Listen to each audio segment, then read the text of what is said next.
Писатели Чувашии детям. Под таким названием прошла презентация новой информационной площадки электронной библиотеки.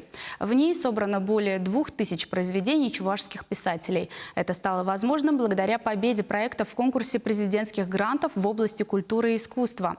Что представляет собой новая электронная площадка, расскажем в нашем сюжете. Около 4000 виртуальных страниц и 2000 детских произведений. Информация о 75 чувашских поэтах и литераторах теперь собрана в одном месте – электронной библиотеке «Писатели Чувашии детям». Инициатором новой информационной площадки стала Республиканская детско-юношеская библиотека. Идея ее создания возникла 3 года назад, а уже в этом году стала реальностью. Проект выиграл конкурс президентских грантов и получил 1 миллион рублей на реализацию. Чувашское книжное издательство периодически